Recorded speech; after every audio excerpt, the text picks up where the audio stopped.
So you've heard in scripture that Jesus walked the deserts for 40 days, I think it Hmm. was, maybe 40 years, who Hmm. knows? Who knows? But you notice there's a lot of this isolation. Yeah. Buddha, Yeah. isolated. All of these incidences are isolated. And the re-emergence, right? It's almost like the brain is in multiple parts.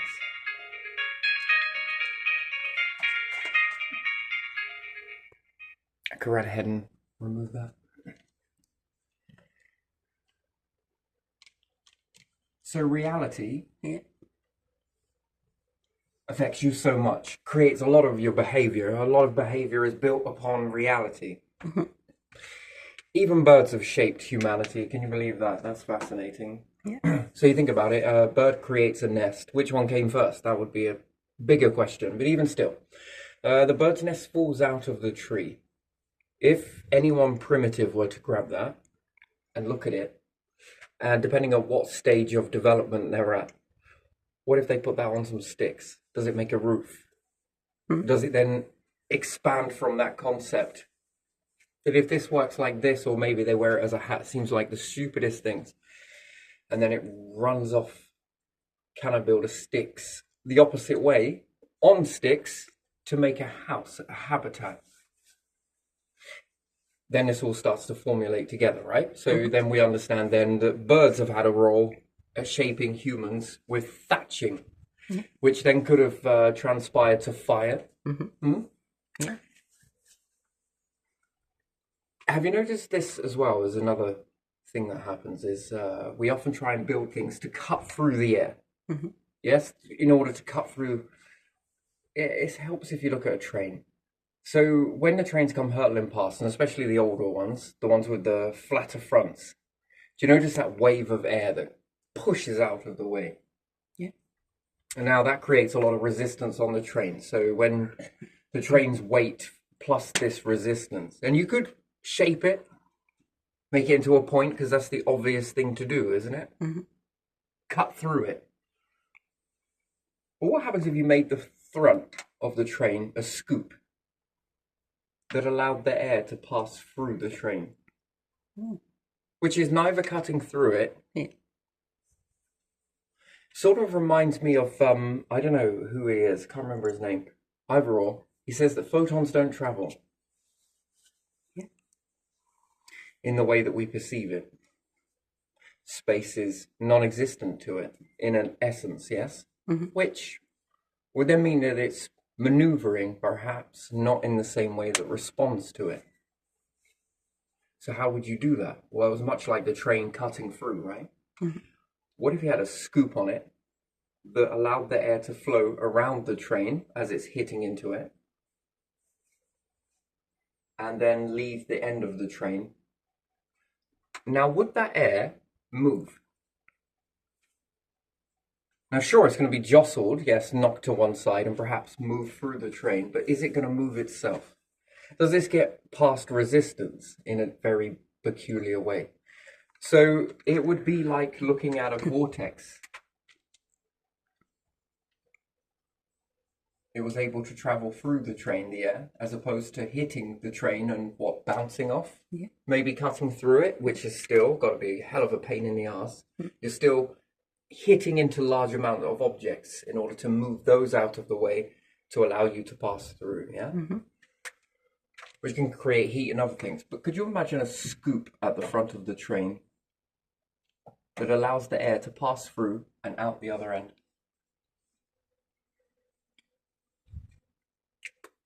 Hmm. So that becomes hard to see it.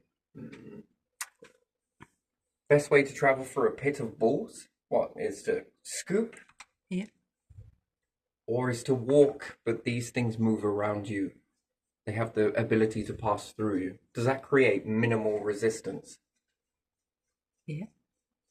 Which you couldn't do it by walking because you would be judging how much resistance based on feeling Yeah. and perhaps based on food consumption, which how Hmm. much did you eat? Did you get burnt out quicker? So therefore it doesn't make a good outcome to say that we would be the scientist in that experiment because it wouldn't work.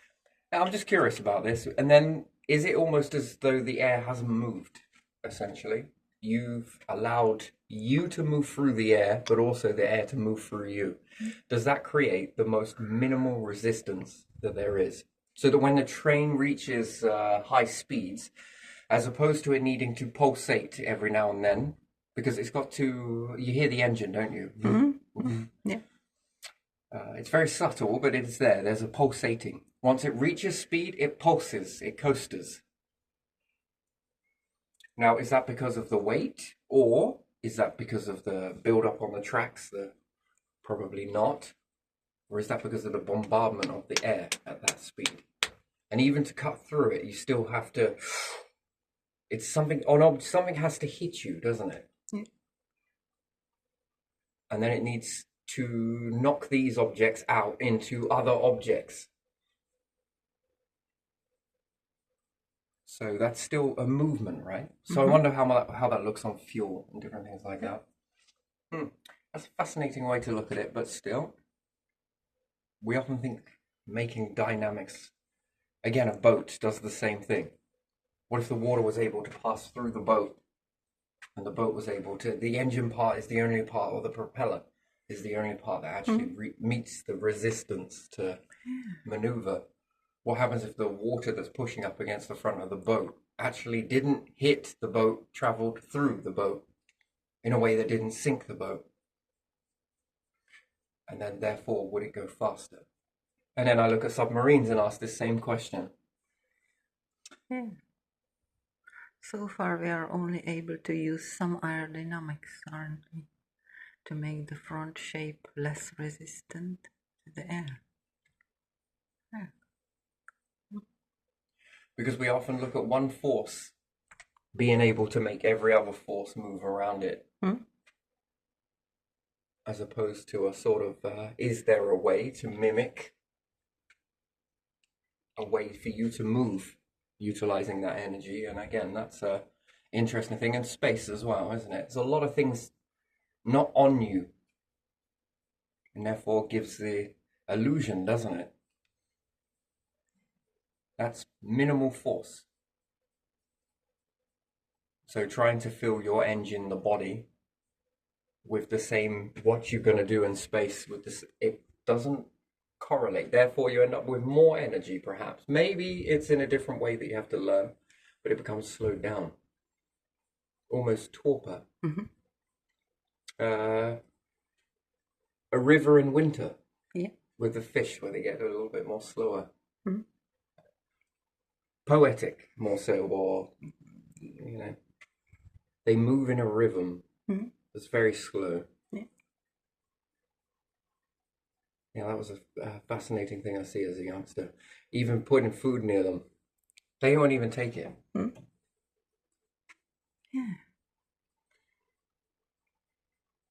In fact, you time it right with the current, and this food can come close to their mouths, even hit them on the front, and they're still in this torpor.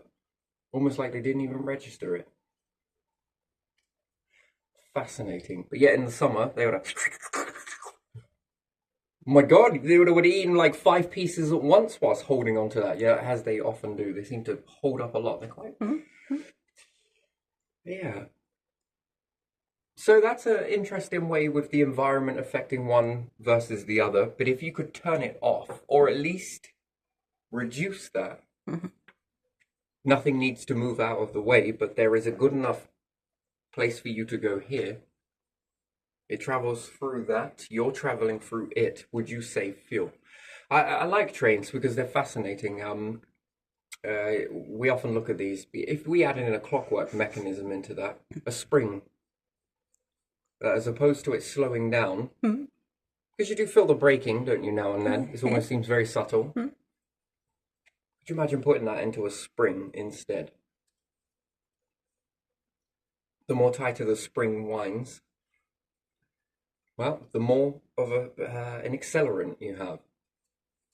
Maybe you need a bit of engine to kick in, and then the spring takes over just to make it better for the spring. That lowers your fuel supply, no matter what it was. Nuclear, it doesn't matter. Even still, even if you had nuclear energy, let's say And fusion and diffusion. These would be great power stations, don't get me wrong. These, how long would they last for? Well, a fucking eternity, once built.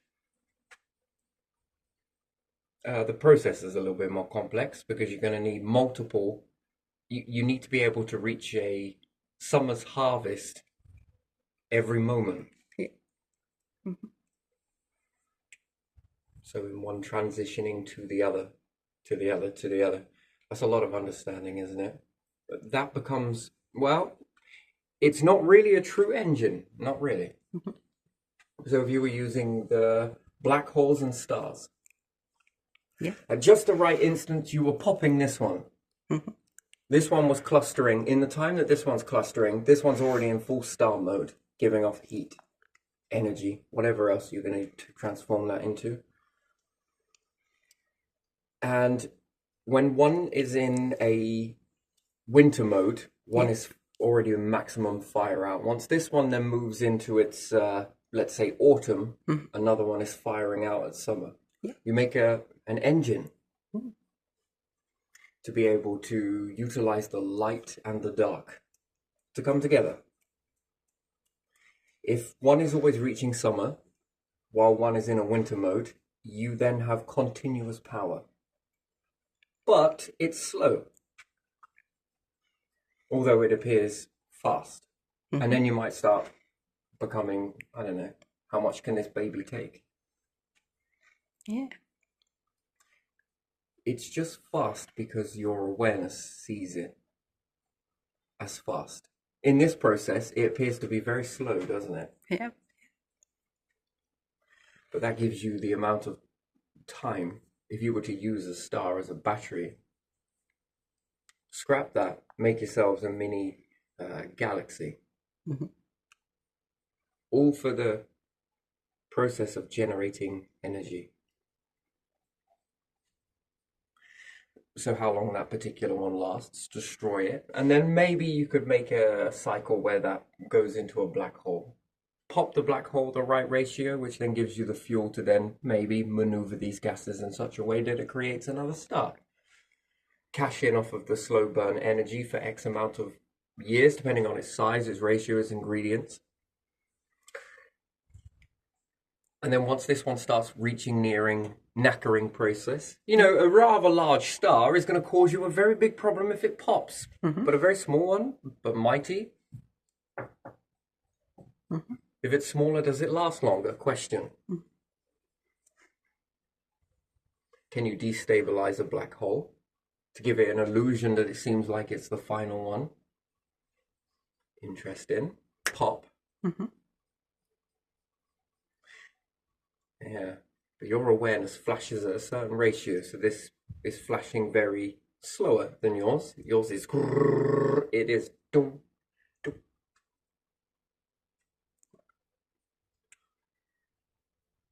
So even if you were to bring this into the smaller scale, this appears to be quite fast. Not really. Mhm. It's your perception. It's now operating faster than you, but longer than you in a particular. If your life is flashing. And that's an interesting thing. Everything's been taught what to do. Have you noticed that? Yeah. It's almost been you'll behave like this. When you get frozen, you'll experience this. When you get heated, you're going to act like this. Mm. Well, what happens if I'm like this? That's a good question. That's a good question. Right. In those circumstances, this is how you're going to act. When the star presses you just right, just like this is how you're going to be. Like this in these conditions and like that. We all clear? Good. Off you go. Oh, just one more question. Go on then. What happens if I get cold? Oh, the black hole has instructions of, you know, when it gets hold of you and does this, this, and this, you're going to fall apart like this and end up like this. Mhm. And then life forms, no different. These ones are going to behave like this. Primitive ones are going to behave like this. Something's going to behave like this when it comes together. Animals are going to behave like this. Humans will act like this. Nature's going to go like this. And then your script is what? What is the script to follow? Mhm. Well, behave like an animal, maybe. What is that animal behavior to you? Because you're just talking about natural behavior, yes? Yeah. The shit that's already programmed into you. Gets you from point A to point B. And then you die and that's it. Finito. But, however, some sort of mutation has been given. It makes you ask a question. Do I have to follow that? And then, this is my favorite part. Socialism, after the authoritarianism, rolls in and is like, yo, do you want to act like that? And the brain starts asking all these questions. Do I want to act like that? Do I want to be extinct, or do I want to go on? Well, there's probably no point, we just rise up for a bit and die down for a bit. Then you say no. No, we don't want to go through the whole extinction process. So another question echoes back. So what do you need? What do you need to survive? Yeah.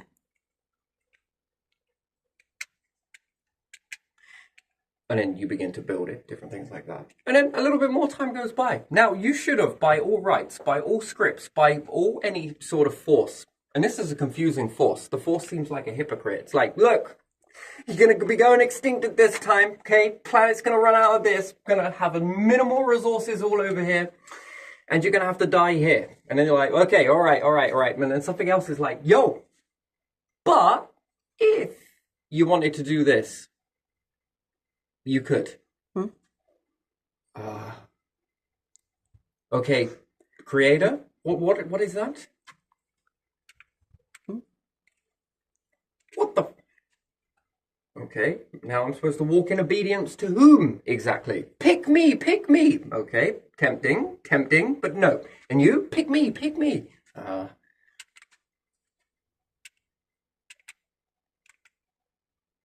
But then you pick your way. What's your way? Collective? Yes, wonderful. All the things that have come together over ions of humanity, condensing data and behavior and belief, and has created everything that exists now. That's fascinating, isn't it?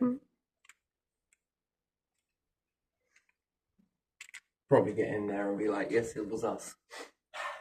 No, because all of those behaviors that come together. Well, these behaviors were already entrenched, and therefore, predictable path, it was going to go this way. Predictable. That's a fascinating word, isn't it? Ooh. So, if not for the bird's nest behavior of influencing yours, perhaps you may never have made a thatched roof.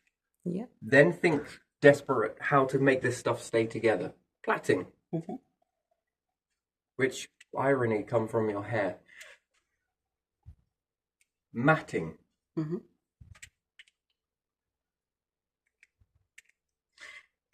Now that is a fascinating process. All there, right? All over there. Follow a script of this or that. And each time humanity chose that.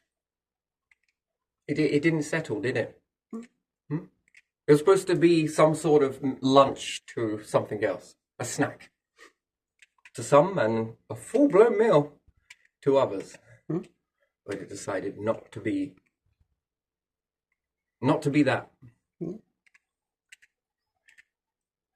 Evolve. Which, by all accounts, meant extinction, right? Or playing a particular script. But it stopped. And did the universe come down and smack your bums and put you back into... No, it didn't. It was like, whoa, what's this? Yeah. Certain things responding and acting in a certain way, the universe, behavior, this shut down, these cold ages, these hot ages, these seasons. All of it shaped you. All of it, didn't it? That's fascinating. Yeah. But it was meant to follow a script, right? You kind of look at these things and think, well, I kind of like those. Could we? The answer is yes, of course. The universe bends over fucking backwards and does cartwheels and handstands in front of you when you ask those questions, doesn't it? Yeah, fascinating old world. And certain types of primitive life, and is it just here? Probably not. No. Because then that means only iron is here. And it's not over there, or over there, or zoom in quite a bit. Oh, there you are, or over there. Mm-hmm. But we seem to have this similarities. That galaxy over there contains, by and large, much of what you got here. But you've got a difference. And it has a difference. And assuming that life being the same thing, although rarer, still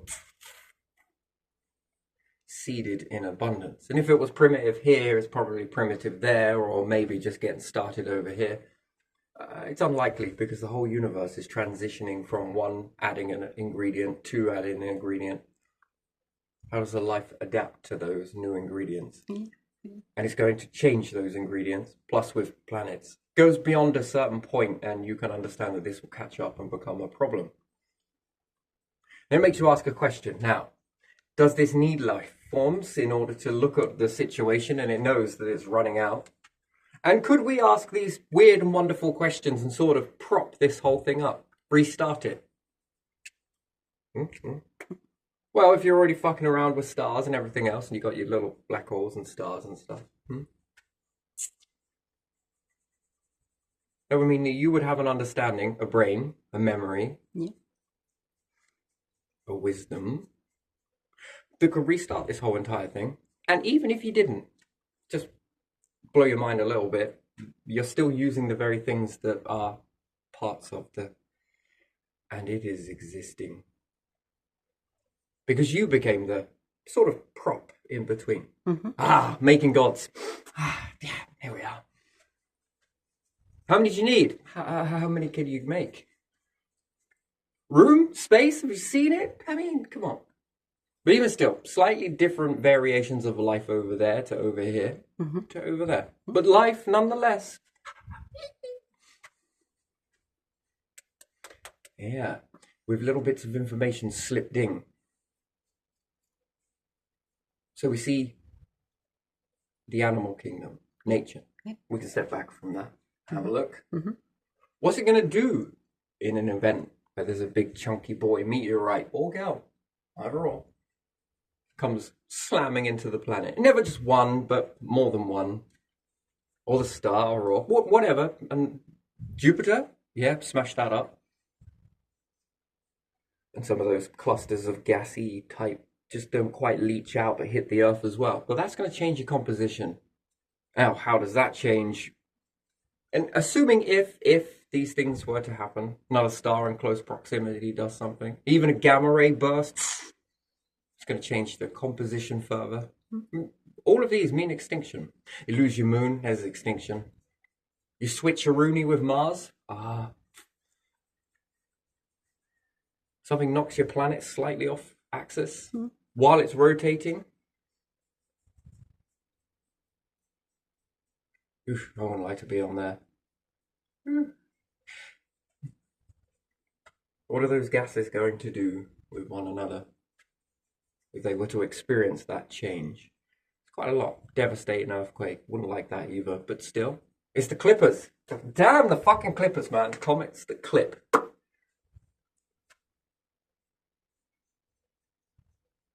As they hit and they clip, sort of like high five a fucking mountain.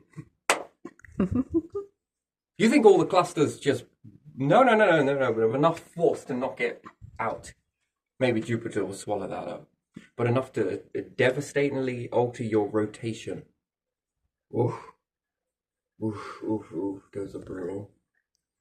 It's your favorite. It's my favorite because favorite to talk about it.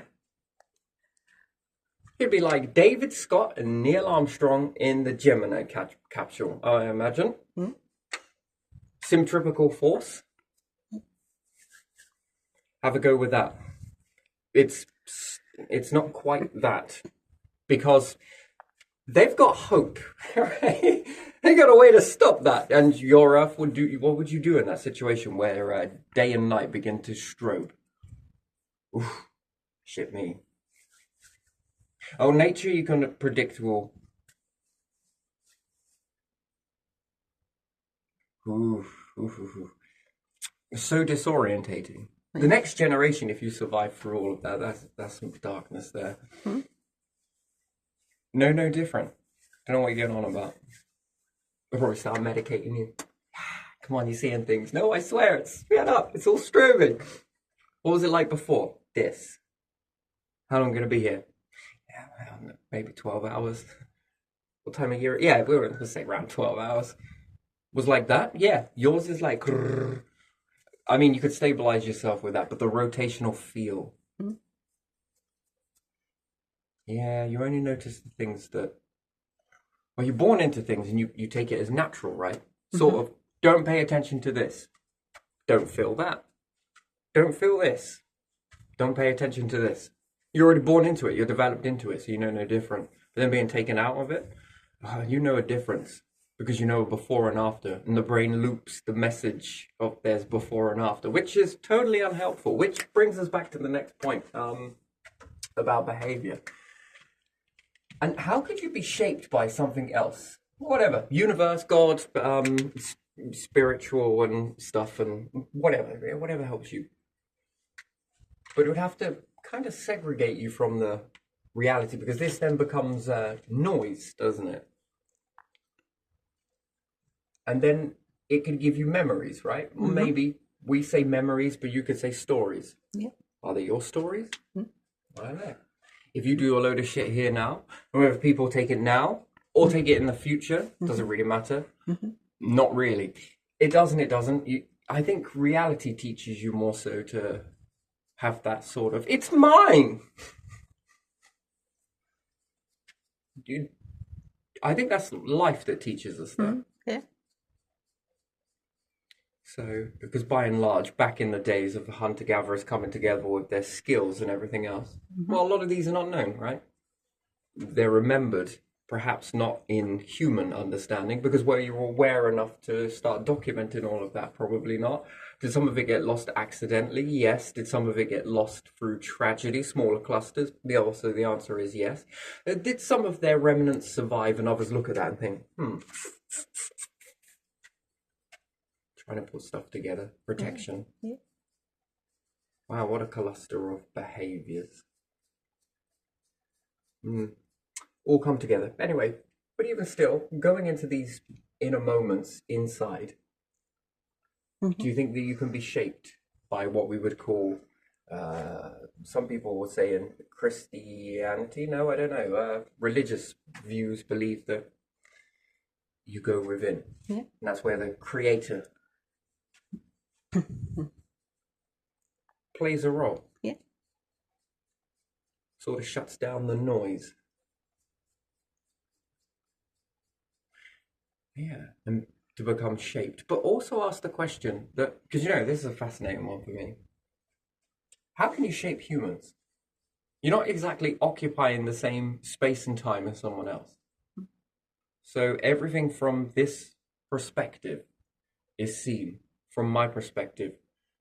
But from your perspective, looking at the same area, you don't see it at quite the same perspective. So therefore, reality really does affect you in multiple different, due to the perspective, yes? So from this particular angle, I can see this. But you'll look at it from your angle and be like, well, I can't see it. But then if I move you over to and try and make you occupy the same space and time, now look. Oh, I see it. Oh, I see. Oh, and then I look at your perspective and I'm like, yeah, I can't even see it from there. Irony is you're standing at that particular moment in time, which then begins to shape your behavior, right? Yeah. So everything you see from that perspective and the way you take it in is unique to you. Yeah. So how do you get past all of that? If it was a simulation, imagine if it wasn't a simulation, okay? So imagine this is a whole big simulation, right? We're all looking on a Fibonacci sequence, is it? The vortex one way versus the one from that peak to the mind depths. Imagine it's all a simulated reality, but somehow we mutated in the system and wanted to clone and stay there and set up camp. I mean, it seems quite far-fetched, doesn't it? Yeah.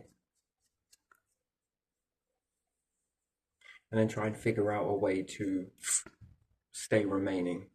That's a fascinating thing. So therefore, that means that reality would have to be altered in such a way then, yes? Because if you've simulated it, you could simulate the walls to look a certain way from a perspective then, if it's simulated. And therefore, you could then alter reality for you to be able to see something at the right time.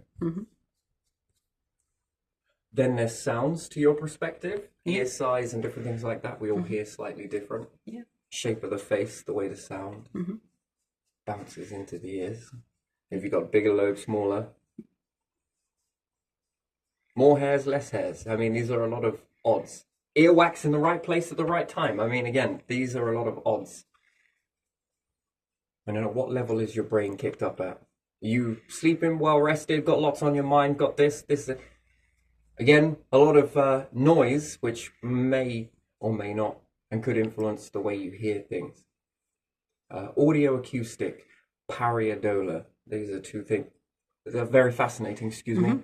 I was thinking about having a drink, so I'm going to do that.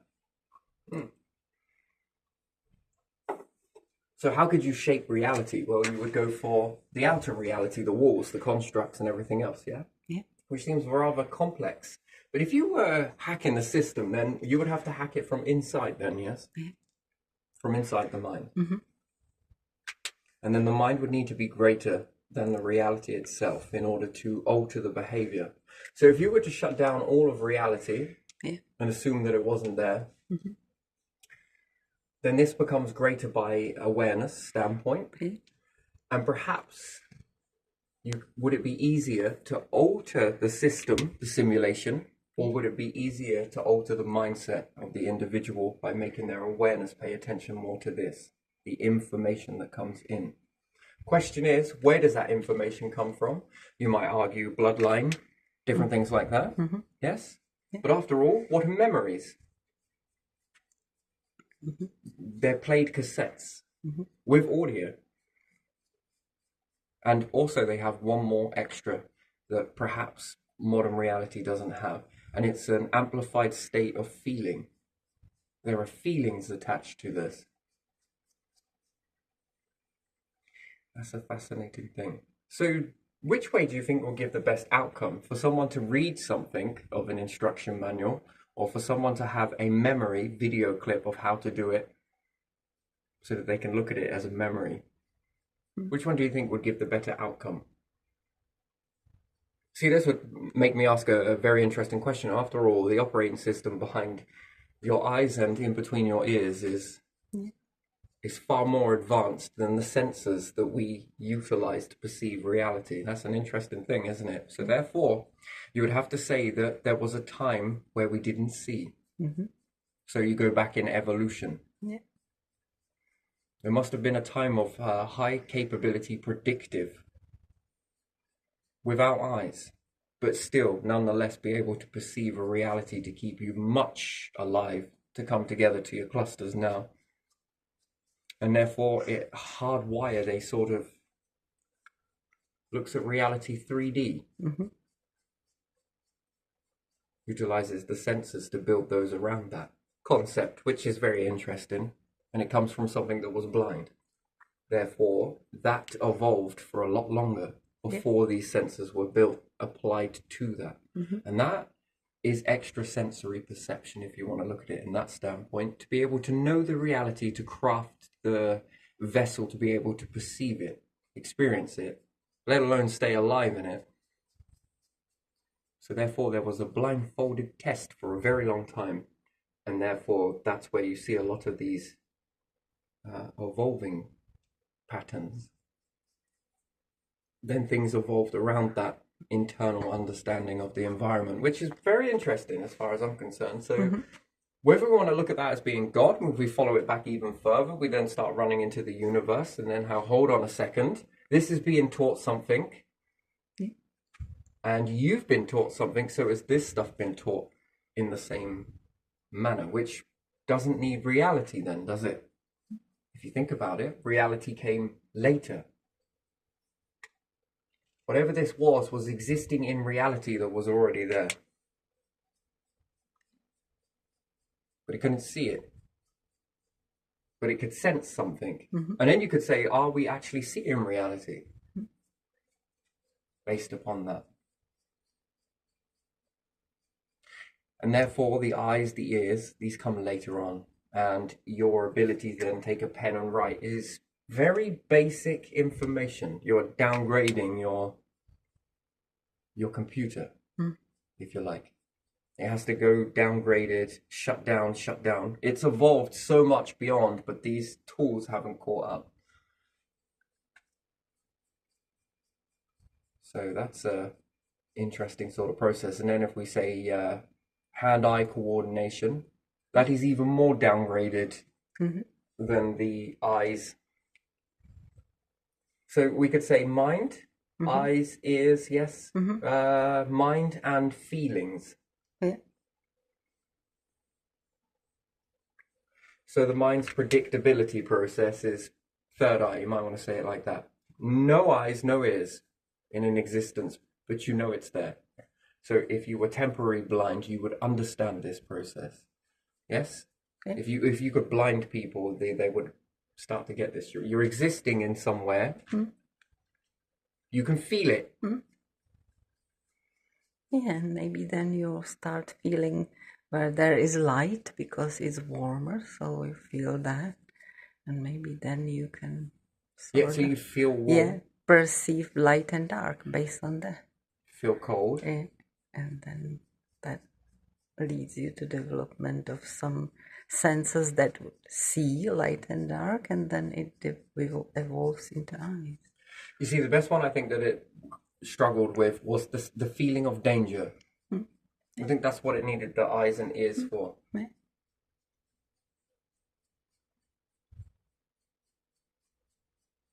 A threat. Something that could not be understood, maybe. A calculation that wouldn't go right. Anyway, but even still, then you want to understand that the processing ability of that and the nervous system, after all, very powerful indeed. Yeah.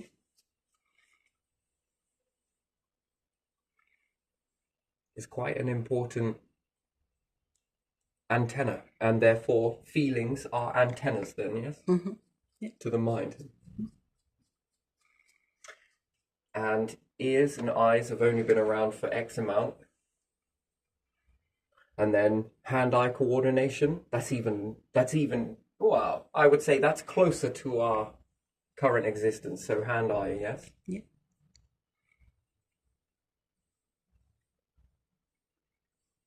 So yeah, I think all of these things are very much a byproduct. So ears come from feeling, eyes come from mind, sensing, seeing, imagining. And therefore, which one gives the best outcomes? And I think the physical reality is weak. It's so much more weaker than your inner. Now, where does that come from? Well, you could say God, you could say this, you could say a lot of things. And therefore, how intelligent is that?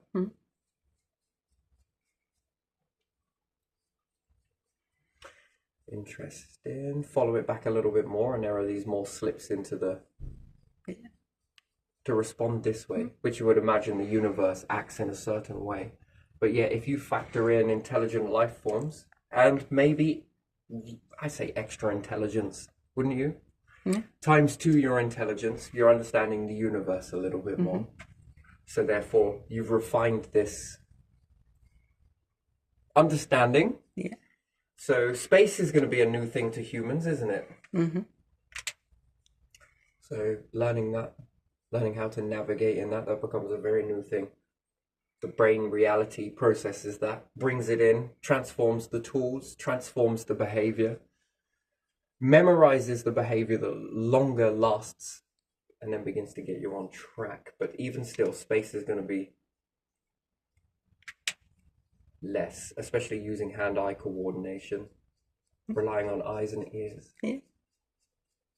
When really, I think part of us is nervous system, mind, somewhere around that particular region. Mm-hmm.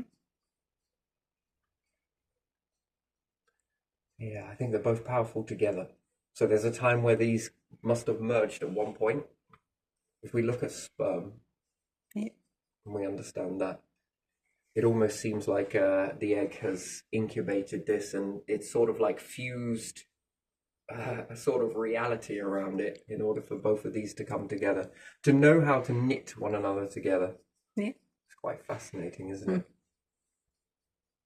And it seems the nervous system and connected to a pulsing living is almost like the transition of the butterfly process, isn't it?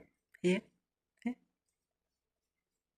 We sort of have sperm to egg to hatching in this particular way, or growing, and then an egg inside that is the amniotic fluid, which is like chrysalis, really, isn't it? Yeah. And then hatching is birth into the sort of butterfly understanding, and then the aging process from that. You could see it that way. Yeah. But yeah, then we look at it with plant matter and different things like that, certain worm species, Mm-hmm. and the cloning ability starts to appear. Yeah. So it would seem that seems advanced, doesn't it? To be able to naturally clone, Yeah. that would seem as advanced, Mm-hmm. wouldn't you think? Yeah. But not really. If we put it to the mind Mm-hmm. and the nervous system, I'd have said these were basically about right, wouldn't you? Mm. That seems to be about right sort of progression. It's been around long enough.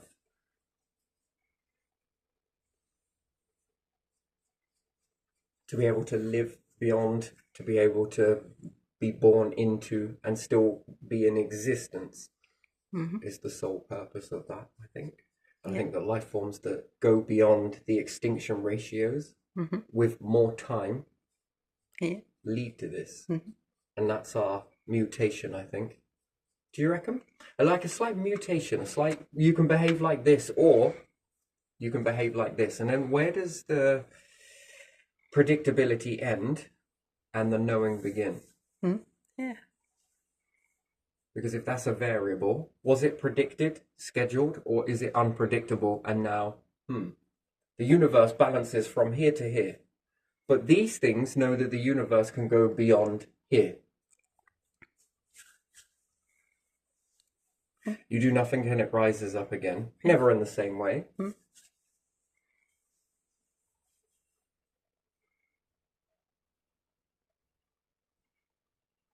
And then is the universe using us as scouts? Why?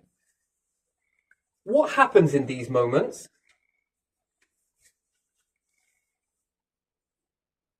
What if I don't come back? What happens if I don't continue on? And then, irony, you're asking it. Yeah. And then you can remain awake, aware, memorize.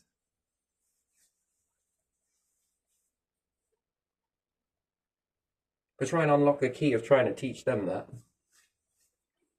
would be like an Alzheimer loop. Yes, you asked me on the last cycle to find all of this information out for you. Did I? Yes, that's why you made us with the memory, you know.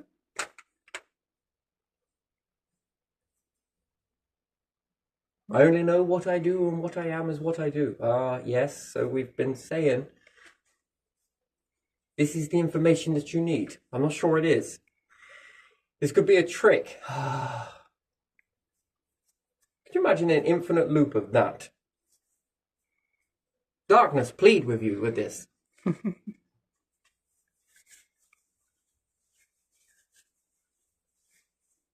And then you spend your whole existence looking at these forces as gods. Universal reset. Yeah. it all continues off, and they look at you as gods. Wait, hold on. Wait, what? Did you create us? No, you created us. In the last time. No. No. Don't even know what you are. And it starts to create it. Yeah, but it's not the same.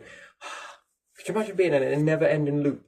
Then you have to wait for timing to give information, but then it's always too late. Could you imagine a Groundhog Day like that? And then you get eternal existence. Would you? Riding off of that? It's just one way to look at it. People do scripture. And if you wanted to be shaped, it would be from within, wouldn't it? Because once you've stripped away reality, because what is reality? Reality can be anything you want it to be, can't it? Okay, maybe not right now, but maybe in the future. Let's say space programs are very in different ratios happen. Breeding with species. Yeah. It's a touchy subject and a half, isn't it? Yeah. It could be one day that humans get down and sort of look at one another and think, do you think we could possibly run out of this breeding ratio?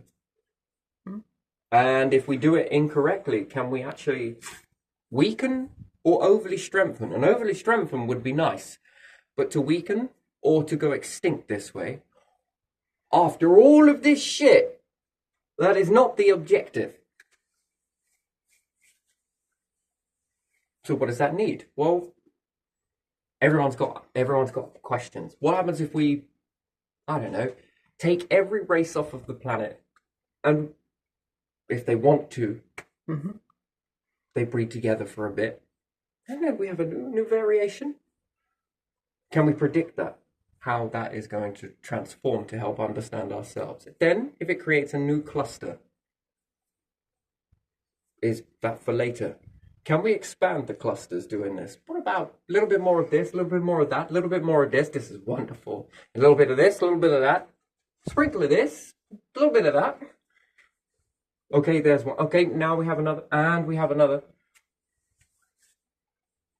On a planet, unlikely. But with all of this, what is the world all about? Well, it's not about war, it's about abundance. Look at all of this stuff. Look at what you can do with it. Come on, you get building with this.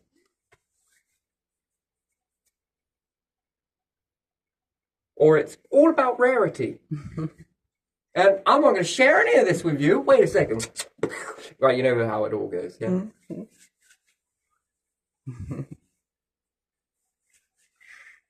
And then does this strengthen? And if looking back to the past is anything to go on, we can lose a lot of bloodlines this way. Right. But share again, if these were still here today, these particular generation, how does that look for mixing? Variety, right? Yeah.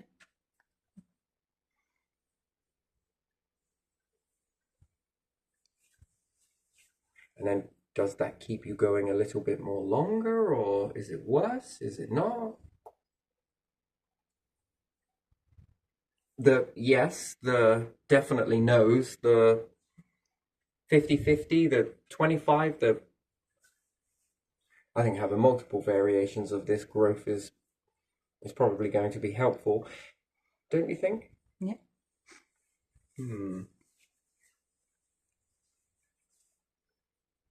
And then this, think of the possibilities of that, man. All the belief systems that can.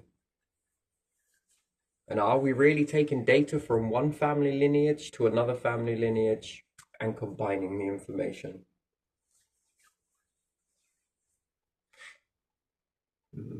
Fascinating. If we stay on our own land masses, breeding with our same species, is this detrimental or is this strong? Yeah.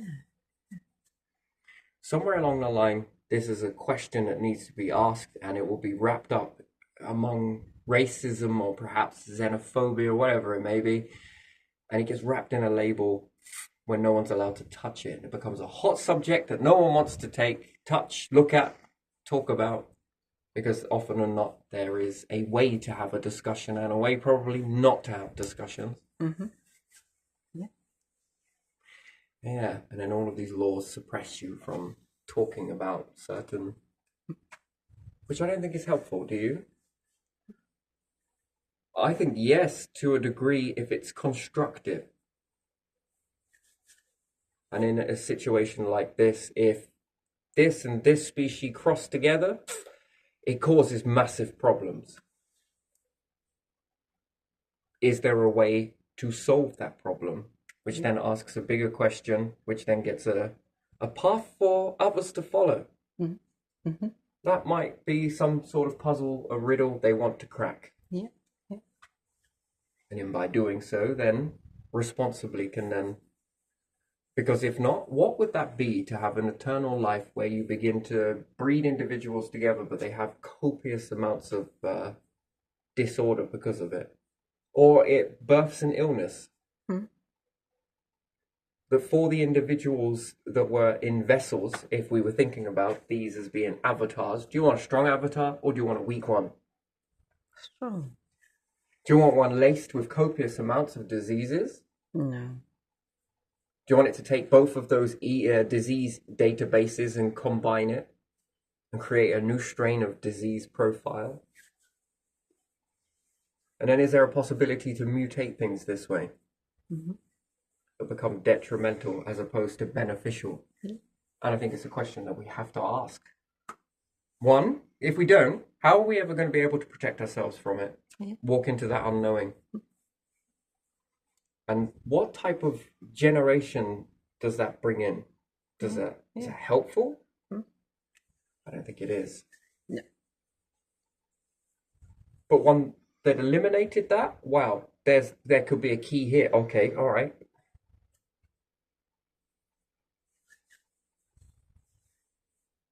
And then is there a way to jump past this? Which again helps you shape the avatar, doesn't it? Yeah, I often think stronger is better. And the more brains, yeah, where they think smart but not hard. Mm-hmm.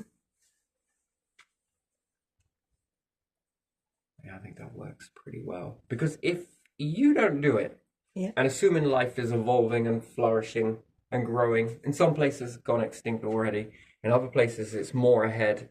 Mm-hmm. What if they're doing the opposite to this? What does that put you at a lead? And it affects everything, right? The industries, the breakthroughs, the transformations. We don't want to control a society. Well, that's all very good.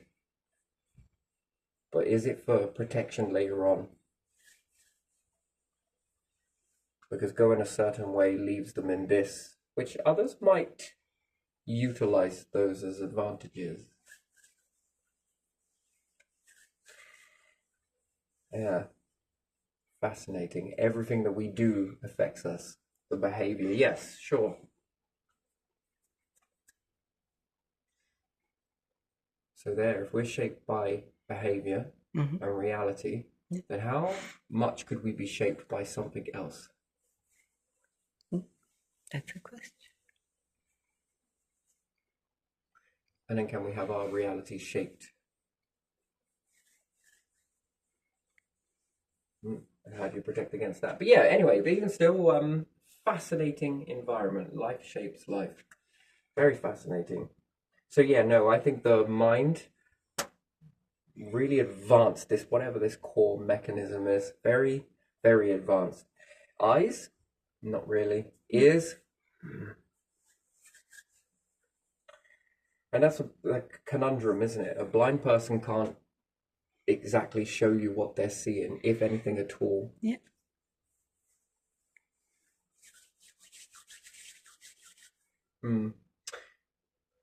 So someone who has sight and then goes blind, do you think they navigate the world better than someone who is born with blindness? I don't know. It's an interesting thing, isn't it? Could you imagine being able to put a chip in?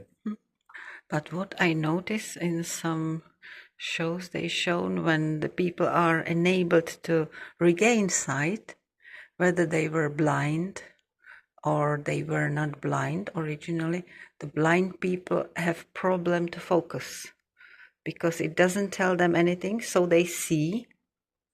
Everything is probably blurred and they will still use their stick because they cannot understand the distance based on sight they didn't have as children. So that's one thing that I've seen at least in 2 cases on documentaries. But their perception of sound and space with stick is exceptional.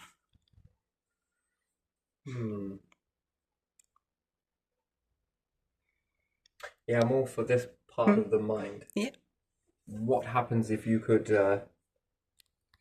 put a load of memory there? What is memory? Memory is what? Imagination, could it be? Yeah. Memory is stored information or created information, and thusly stored is either created by reality and it's taken an imprint to this, or it's created what you've created by thinking, visualizing, taking an imprint. Now, what happens if you could put those imprints into people? Yeah, that might change things. Yeah.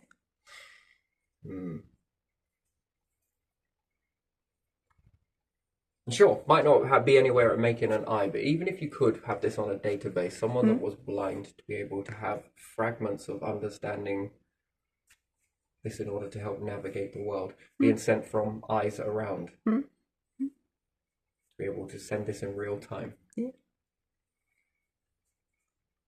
Because eventually that type of technology would increase, and it would then make you understand which one is really in the way.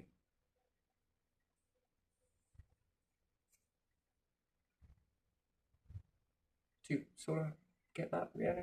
Which one is more advanced in that way? And then being able to send a thought back.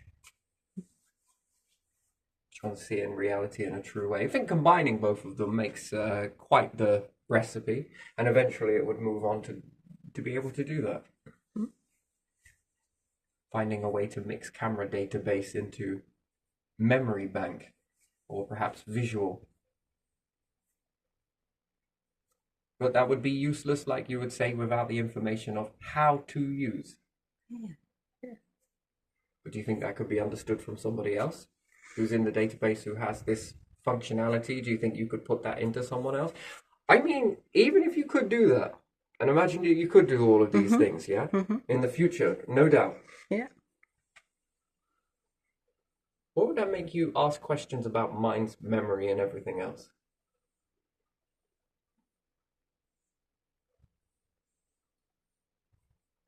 Yeah.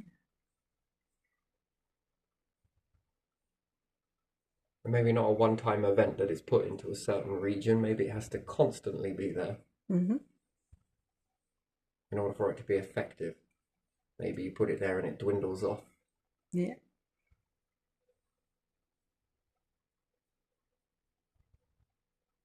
Because you can have lots of data go in the mind, but only some things bind to it.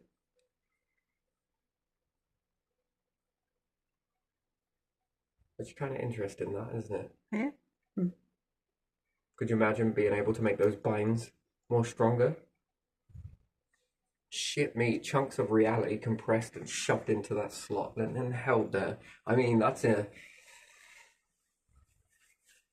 Do you think that could reshape you? Maybe. Yeah.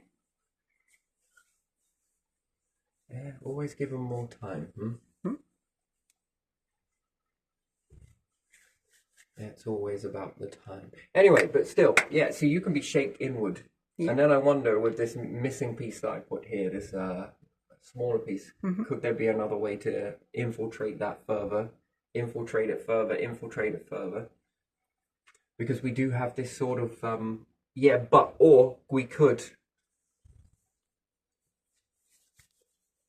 And at the moment, it seems that the stars don't understand the darkness, and the darkness doesn't truly understand the beginning. It didn't exist.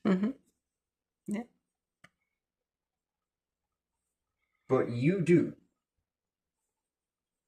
And what if you could bridge the bits that cancel them out of both of these. Do you think you could intertwine something new from that? Maybe you could, yeah. And then if it all collapses down in the experiment biome, I mean, think bigger. Mm-hmm. You know, you want a planet? Yeah.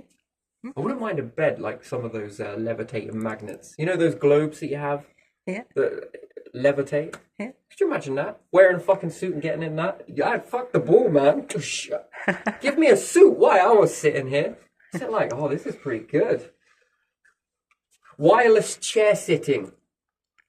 All right, fair enough. Yeah. Suspended. Here you go, crapper. Go build me a whole new concept of shitting around this one.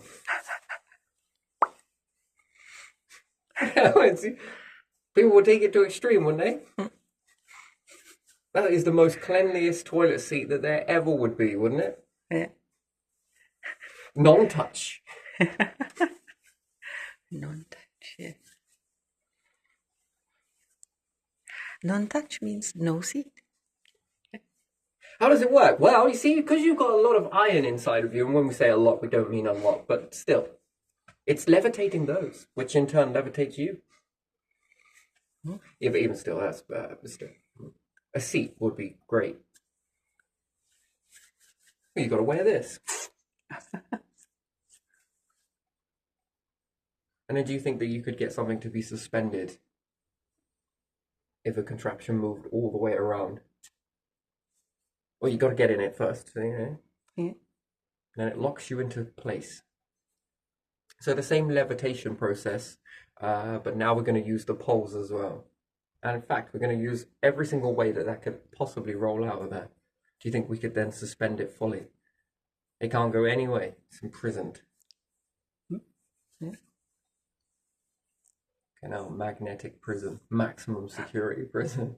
How do you get fed like this? Kadoosh!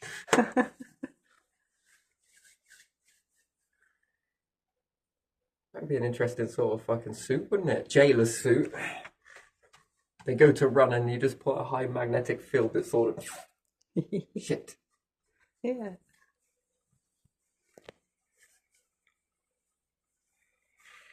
That would also be funny. Hmm? In fact, it would become tradition that all convicts are meant to try and run. Just so we can catch them. Well, you know, I'd do it. But there you are. That's an interesting sort of thing. But yeah, let's leave it there. Let's leave it there. Just clearing clutter.